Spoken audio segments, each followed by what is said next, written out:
There are a lot of things, big and small, on set to keep in mind to keep yourself, your crew members, and your equipment safe. So in this video, we're going to teach you the do's and don'ts of set safety. Do: check all of your equipment before you leave checkout. Do not arrive on set and realize that you're missing an important piece. Do: check that you have a fully charged battery and a formatted memory card before you arrive on set. Do not arrive on set with a dead battery and no memory card.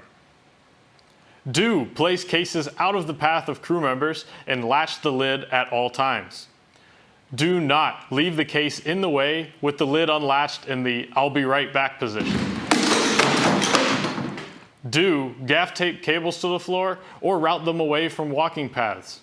Do not leave cables strewn out to be tripped on by crew members, and take down all of your lights and microphones. Do put tennis balls on the end of your C-stands.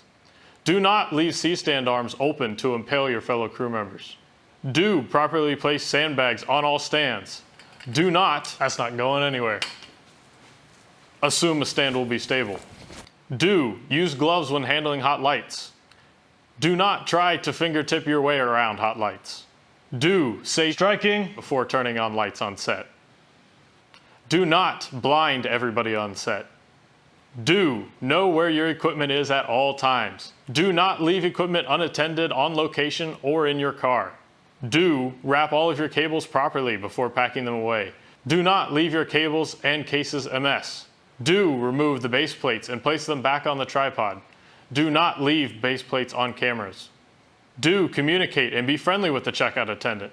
Do not leave equipment outside of the checkout. Now you know all of the do's and don'ts of set safety. Have fun shooting.